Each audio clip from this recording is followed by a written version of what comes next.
BNP নেতা ইশরাক হোসেনকে mayor হিসেবে শপথ না পড়ানোর রিট খারিজ করে হাইকোর্টের আদেশের বিরুদ্ধে করা আপিলের বিষয়ে নির্বাচন কমিশনের বক্তব্য শুনবে সর্বোচ্চ আদালত। এজন্য সুপ্রিম কোর্ট থেকে ইসি বরাবর একটি নোটিশ দেওয়ার আদেশ দিয়েছেন আপিল বিভাগ। পরবর্তী শুনানি আগামীকাল। প্রধান বিচারপতি ডক্টর সৈয়দ রেফাত আহমেদের নেতৃত্বাধীন আপিল বিভাগের পূর্ণাঙ্গ বেঞ্চে এ বিষয়ে শুনানি করেন রিটকারী আইনজীবী মোহাম্মদ হোসেন।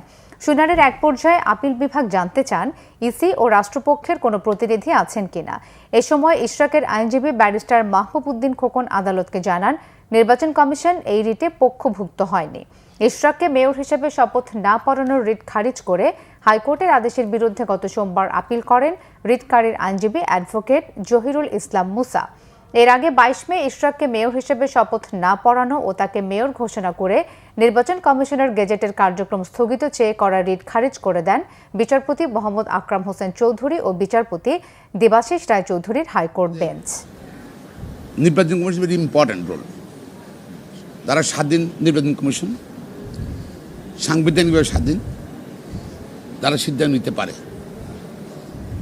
তাদের উপস্থিতির প্রয়োজন এই কোর্টে। সেই জন্য আগামীকাল এটা অর্জন করেছে। আগামীকাল মাননীয় আদালত, সুপ্রিম কোর্ট আপিল ডিভিশন নির্বাচন কমিশন শুনবে এবং নির্বাচন কমিশন তো বক্তব্য আমরা দেখাচ্ছি, অপিনিয়ন দেখাচ্ছি, পাবলিকলি আসছে, তাদের বক্তব্য পেশ করবে। কালকে আবার শুনতে হবে।